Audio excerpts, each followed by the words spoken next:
ਵਾਹਿਗੁਰੂ ਜੀ ਕਾ ਖਾਲਸਾ ਵਾਹਿਗੁਰੂ ਜੀ ਕੀ ਫਤਿਹ।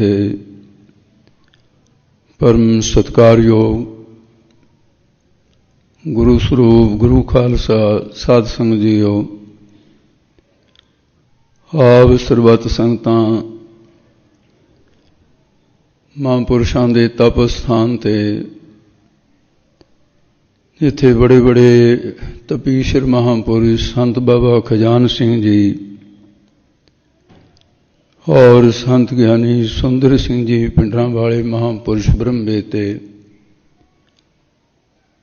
ਔਰ ਸੰਤ ਗਿਆਨੀ ਗੁਰਬਚਨ ਸਿੰਘ ਜੀ ਪਿੰਡਰਾਂ ਵਾਲੇ ਮਹਾਂਪੁਰਸ਼,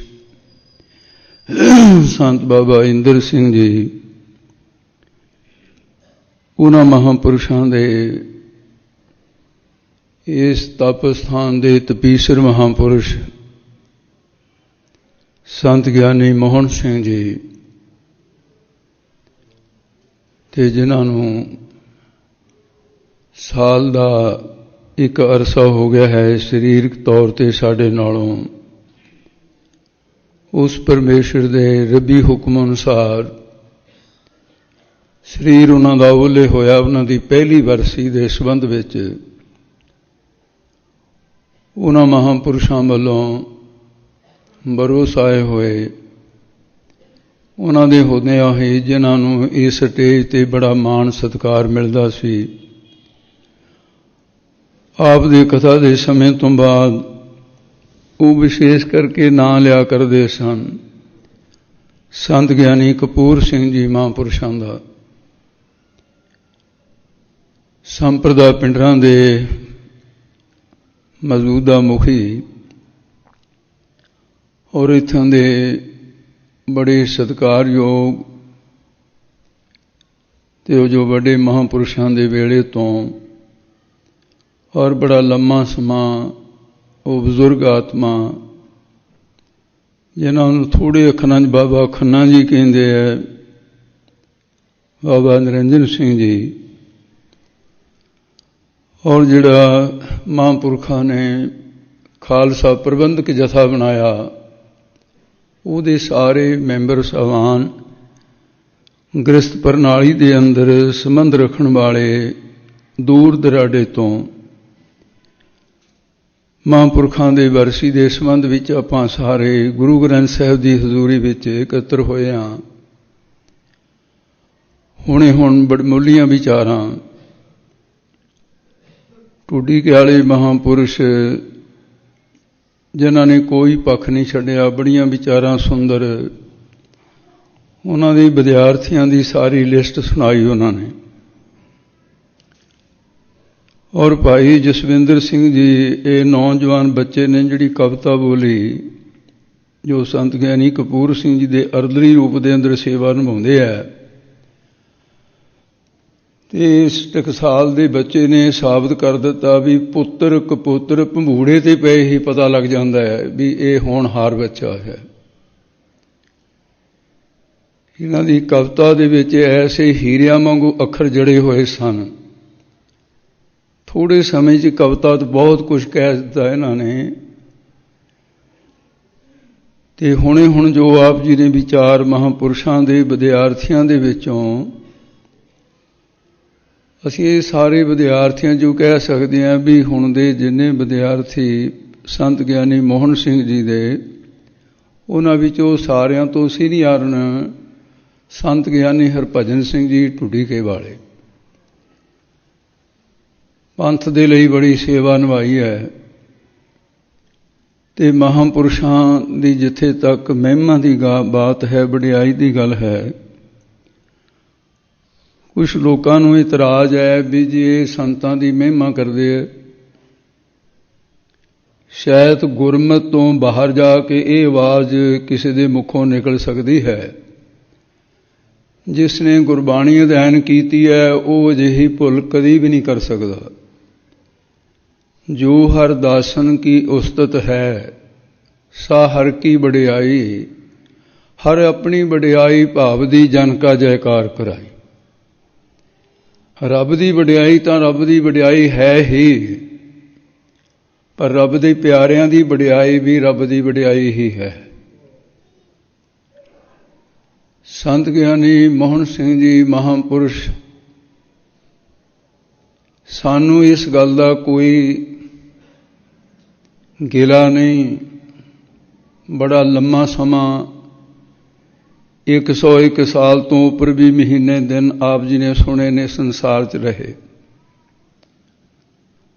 ਪਰ ਜਿਹੜਾ ਲਾਲਚੀ ਬੰਦਾ ਹੁੰਦਾ ਹੈ ਉਹ ਸਬਰ ਨਹੀਂ ਹੁੰਦਾ। ਸਾਡੇ ਅੰਦਰ ਇੱਕ ਐਸਾ ਲਾਲਚ ਜਿਹਾ ਪੈਦਾ ਹੋ ਗਿਆ ਵੀ ਹੋਰ ਸਮਾਂ ਸੰਤ ਰਹਿੰਦੇ ਸਾਡੇ ਵਿੱਚ, ਕਿਉਂਕਿ ਜੋ ਉਹਨਾਂ ਦੇ ਜਾਣ ਤੋਂ ਬਾਅਦ ਘਾਟਾ ਪਿਆ ਹੈ ਉਹ ਸਾਸ ਜੀ ਪੂਰਾ ਹੋਣ ਵਾਲਾ ਦਿਸਦਾ ਨਹੀਂ।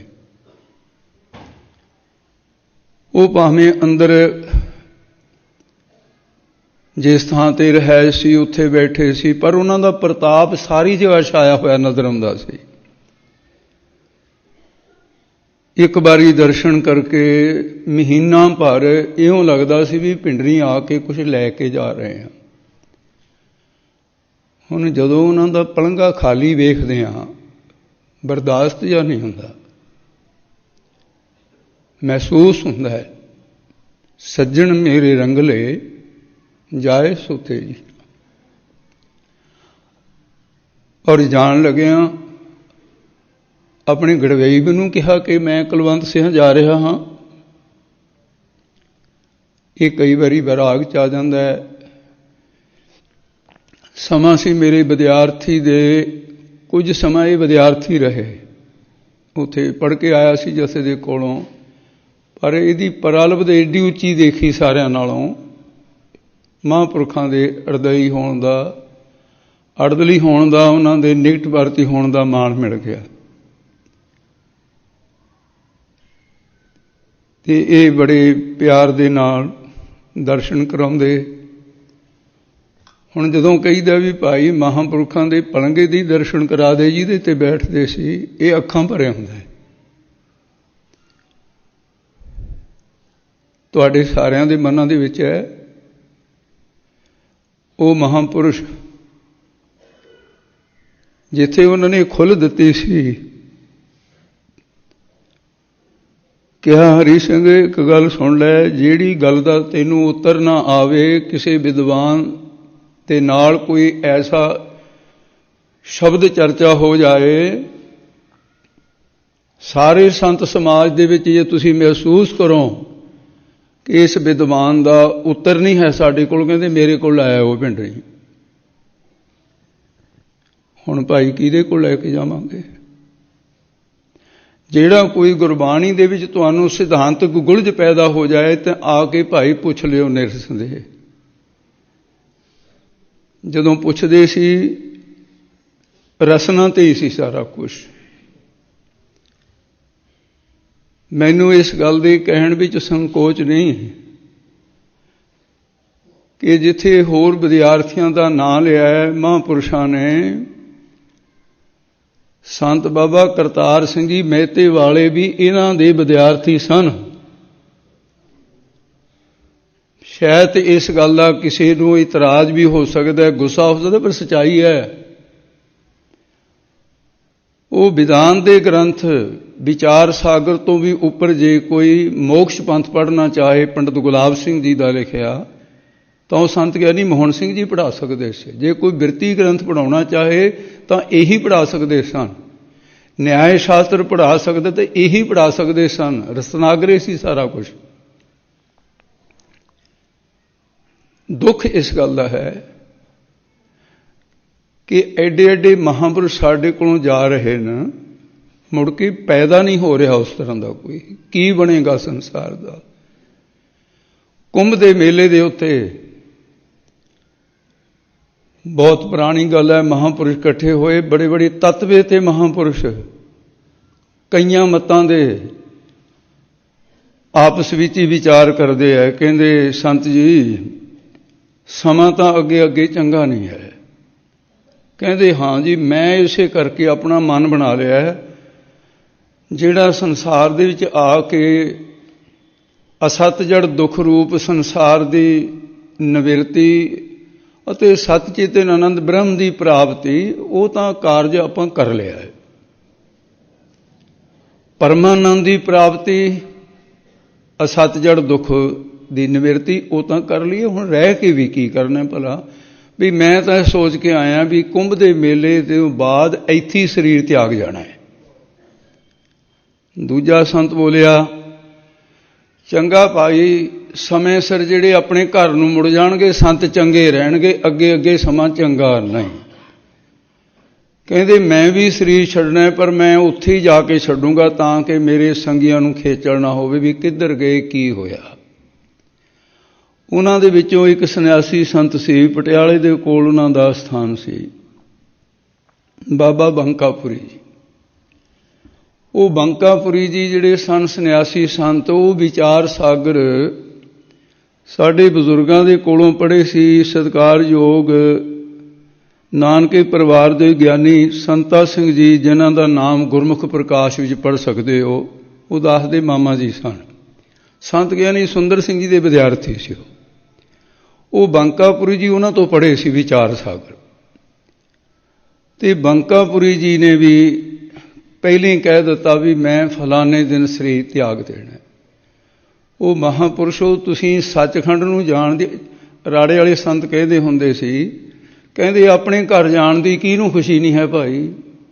ਮਹਾਂਪੁਰਸ਼ੋ, ਤੁਹਾਨੂੰ ਤਾਂ ਖੁਸ਼ੀ ਹੈ, ਪਰ ਸੰਸਾਰ ਦਾ ਕੀ ਬਣੇਗਾ। ਐਡੀ ਵੱਡੀ ਮਹਾਨਤਾ ਮਹਾਂਪੁਰਸ਼ਾਂ ਦੀ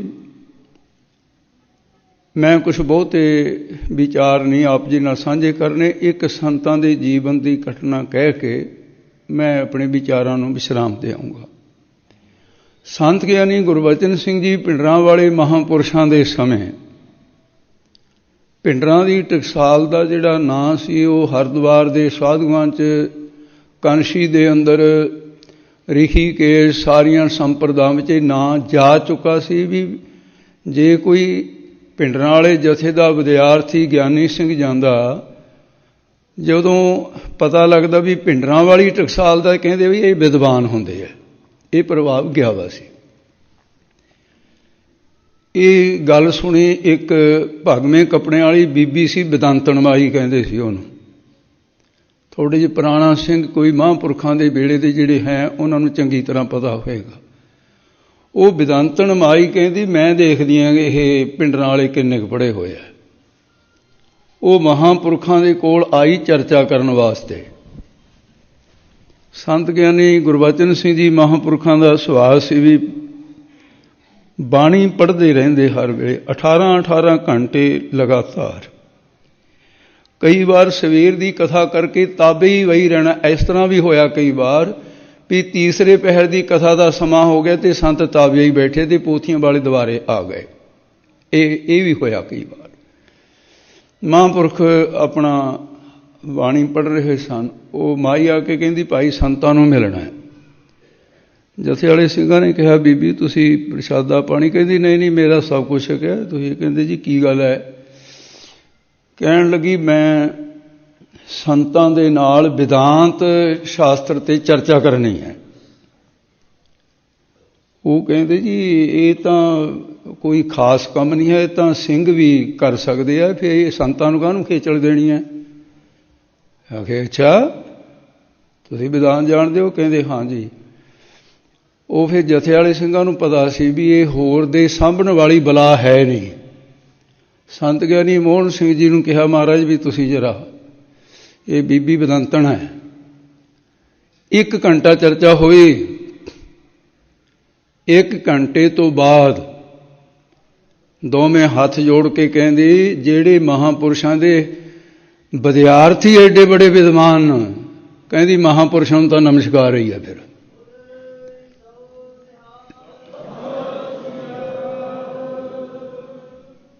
ਤੇ ਉਹ ਇਹ ਪ੍ਰਭਾਵ ਲੈ ਕੇ ਗਈ ਵੀ ਜਥੇ ਦੇ ਵਿੱਚ ਐਡੇ ਐਡੇ ਵਿਦਵਾਨ,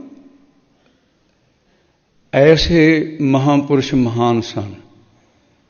ਬਾਅਦ ਦੇ ਵਿੱਚ ਮਹਾਂਪੁਰਸ਼ਾਂ ਨੇ ਬੁਲਾਇਆ, ਕਹਿੰਦੇ ਵੀ ਚਲੋ ਉਹਨਾਂ ਦੇ ਵਿਦਿਆਰਥੀ, ਉਹਨੂੰ ਤਾਂ ਗਿਆਨੀ ਮੋਹਨ ਸਿੰਘ ਕਹਿ ਕੇ ਬੁਲਾਉਣਾ ਸੀ। ਕਹਿੰਦੇ ਗਿਆਨੀ ਮੋਹਨ ਸਿੰਘ ਜੀ ਨੂੰ ਬੁਲਾਓ। ਇਹ ਗੱਲ ਵੀ ਨਿਰਸੰਦੇਹ ਹੈ ਵੀ ਵੱਡਿਆਂ ਦੇ ਵੇਲੇ ਜੇ ਕਿਸੇ ਨੂੰ ਮਹਾਂਪੁਰਸ਼ਾਂ ਨੇ ਸਤਿਕਾਰ ਦਿੱਤਾ, ਆਪਣੇ ਬਰਾਬਰ ਦਾ ਸਤਿਕਾਰ ਦਿੱਤਾ, ਉਹ ਸੰਤ ਗਿਆਨੀ ਮੋਹਨ ਸਿੰਘ ਜੀ ਉਹ ਸਨ। ਵੱਡਿਆਂ ਦੇ ਵੇਲੇ ਸਤਿਕਾਰ ਇਹਨਾਂ ਨੂੰ ਇੰਨਾ ਮਿਲਦਾ ਰਿਹਾ ਜਥੇ ਵਿੱਚ, ਕਦਰਦਾਨ ਸਨ। ਬੁਲਾਏ, ਕਹਿਣ ਲੱਗੇ ਗਿਆਨੀ ਮੋਹਨ ਸਿੰਘ ਜੀ। ਹਾਂ ਮਹਾਰਾਜ। ਇੱਕ ਗੱਲ ਹੈ ਵੀ ਵੱਡਿਆਂ ਤੇ ਜਿਹੜੀ ਸ਼ਰਧਾ ਸੀ ਨਾ ਇਹਨਾਂ ਦੀ, ਸੰਤ ਗਿਆਨੀ ਮੋਹਨ ਸਿੰਘ ਜੀ, ਵਾਹਿਗੁਰੂ ਕਿਰਪਾ ਕਰੇ ਇਹ ਸ਼ਰਧਾ ਵੀ ਸਾਡੇ ਚੋਂ ਜਾ ਰਹੀ ਹੈ। ਬਹੁਤ ਸ਼ਰਧਾ ਸੀ ਗਿਆਨੀ ਮੋਹਨ ਸਿੰਘ ਜੀ। ਹਾਂ ਮਹਾਰਾਜ ਜੀ। ਕਿੰਨਾ ਚਿਰ ਚਰਚਾ ਹੋਈ? ਕਹਿੰਦੇ ਜੀ ਘੰਟਾ ਹੋਈ। ਕਹਿੰਦੇ ਤੁਸੀਂ ਘੰਟੇ ਦੇ 'ਚ 2 ਪਾਠ ਸੁਖਮਨੀ ਸਾਹਿਬ ਦੇ ਕਰ ਸਕਦੇ ਸੀ, ਤੁਹਾਡੀ ਬਾਣੀ ਚੱਲਣ ਤੇ। ਕਹਿੰਦੇ ਹਾਂਜੀ। ਕਹਿੰਦੇ ਫਿਰ ਇਹ ਚਰਚਾ 'ਚੋਂ ਕੀ ਲੱਭਣ, ਅਸੀਂ ਪਾਣੀ 'ਚ ਮਧਾਣੀ ਹੁੰਦੀ ਹੈ। ਤੁਸੀਂ ਉਹੀ ਹੱਥ ਜੋੜ ਦੇਣੇ ਸੀ ਵੀ ਠੀਕ ਹੈ ਬੀਬੀ ਤੂੰ ਵਿਦੰਤਣ ਹੈ, ਠੀਕ ਹੈ ਜੀ ਅਸੀਂ ਤਾਂ ਅਨਪੜ੍ਹ ਹੈ। ਕਹਿੰਦੇ ਮਹਾਰਾਜ ਵੀ ਇਸ ਤਰ੍ਹਾਂ ਤਾਂ ਕਰ ਲੈਂਦੇ, ਪਰ ਫਿਰ ਇਹ ਕਲਗੀਧਰ ਪਾਤਸ਼ਾਹ ਦੀ ਸੰਪਰਦਾ ਹੈ। ਕਹਿੰਦੇ ਹਾਂ ਇਹ ਤਾਂ ਗੱਲ ਠੀਕ ਹੈ। ਤੋ ਇਸ ਕਰਕੇ ਐਸੇ ਮਹਾਨ ਪੁਰਸ਼, ਯੁੱਗ ਪੁਰਸ਼, ਦੀਵਾ ਲੈ ਕੇ ਢੂੰਡੋ ਕਿ ਸੰਤ ਗਿਆਨੀ ਮੋਹਨ ਸਿੰਘ ਵਰਗਾ ਅੱਜ ਸੰਤਾਂ 'ਚ ਤਿਆਗੀ ਮਿਲਦਾ ਕੋਈ? ਇਹੋ ਜਿਹਾ ਵਿਰਾਗੀ ਸੰਤ ਮਿਲਦਾ ਕੋਈ? ਇਹੋ ਜਿਹਾ ਵਿਦਵਾਨ ਮਿਲਦਾ ਕੋਈ? ਸਿੱਖੀ ਦੇ ਵਿੱਚ ਗੁਰਮਤਿ ਦੀ ਦ੍ਰਿੜ ਵਿਸ਼ਵਾਸ ਤੇ ਰਹਿਤ ਵੈਤ ਵਿੱਚ ਜਿਹੋ ਜਿਹਾ ਕਲਗੀਧਰ ਪਾਤਸ਼ਾਹ ਨੇ ਖਾਲਸਾ ਸਾਜਿਆ, ਸਾਰੇ ਹੀ ਗੁਣ ਜਿੰਨੇ ਖਾਲਸੇ ਵਿੱਚ ਉਹ ਸੰਤ ਗਿਆਨੀ ਮੋਹਨ ਸਿੰਘ ਜੀ ਵਿੱਚ ਦੇਖੇ ਜਾਂਦੇ ਨੇ।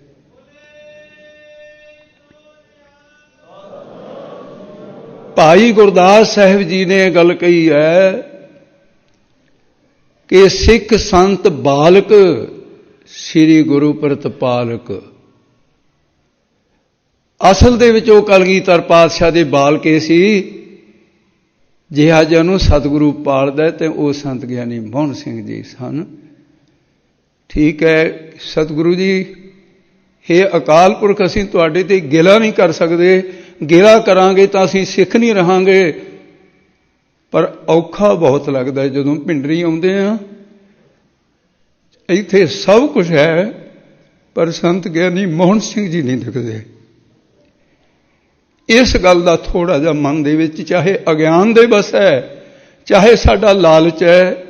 ਸਾਨੂੰ ਲਾਲਚੀ ਕਹਿ ਲਓ, ਸਾਨੂੰ ਅਗਿਆਨੀ ਕਹਿ ਲਓ ਜਿਹੜਾ ਕੁਝ ਕਹਿਣਾ, ਪਰ ਮਨ ਦੀ ਬਿਰਥਾ ਤਾਂ ਇਹੀ ਹੈ। ਗੁਰੂ ਕਿਰਪਾ ਕਰੇ।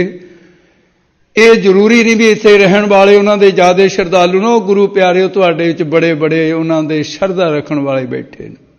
ਗ੍ਰਸਤ ਪ੍ਰਣਾਲੀ 'ਚ ਦੂਰ ਦੂਰ ਤੋਂ ਆਉਂਦੇ ਆ, ਹੰਸਾਂ ਦੀ ਤਰ੍ਹਾਂ ਅਡਾਰੀਆਂ ਮਾਰ ਕੇ ਆਉਂਦੇ ਨੇ ਤੇ ਆਪਣਾ ਚੋਗਾ ਚੁੱਕ ਕੇ ਮੁੜ ਜਾਂਦੇ ਨੇ, ਕਿਸੇ ਨੂੰ ਕੁਛ ਨਹੀਂ ਕਹਿੰਦੇ। ਗੁਰੂ ਕਿਰਪਾ ਕਰੇ ਉਹਨਾਂ ਦੀ ਯਾਦ ਮਨਾਈ ਸਫਲੀ ਹੋ ਜਾਏ। ਸਤਿਗੁਰੂ ਨੂੰ ਬੇਨਤੀ ਕਰੀਏ ਮਹਾਰਾਜ ਆਪਣੇ ਪੰਥ ਖਾਲਸੇ ਵਿੱਚ ਇਹੋ ਜਿਹੇ ਟਕਸਾਲ ਦੇ ਵਿੱਚ ਉਹੋ ਜਿਹੇ ਵਿਦਵਾਨ ਤੇ ਜਪੀ ਤਪੀ ਮਹਾਂਪੁਰਸ਼ ਪੈਦੇ ਕਰਦੇ ਰਹੋ। ਗੁਰੂ ਕਿਰਪਾ ਕਰੇ ਸਭ ਦੀ ਯਾਤਰਾ ਮਹਾਰਾਜ ਸਫਲੀ ਕਰਨ। ਸੰਤ ਗਿਆਨੀ ਗੁਰਮੀਤ ਸਿੰਘ ਜੀ ਖੋਸੇ ਕੋਟਲੇ ਵਾਲੇ ਸਾਡੇ ਨੌਜਵਾਨ ਪੀੜ੍ਹੀ ਦੇ ਮਹਾਂਪੁਰਸ਼ਾਂ ਦੇ ਵਿੱਚੋਂ ਬਹੁਤ ਵਿਦਵਾਨ ਵੀ ਨੇ। ਸਟੇਜਾਂ ਸੰਭਾਲਣੀਆਂ ਆਉਂਦੀਆਂ ਨੇ, ਉਹ ਅੱਗੇ ਤਰਤੀਬ ਅਨੁਸਾਰ ਜਿਵੇਂ ਜਿਵੇਂ ਸਟੇਜ ਚਲਾਉਂਦੇ ਆ ਸਰਵਣ ਕਰੋ ਜੀ। ਦਾਸ ਨੂੰ ਆਗਿਆ ਬਖਸ਼ੋ। ਵਾਹਿਗੁਰੂ ਜੀ ਕਾ ਖਾਲਸਾ, ਵਾਹਿਗੁਰੂ ਜੀ ਕੀ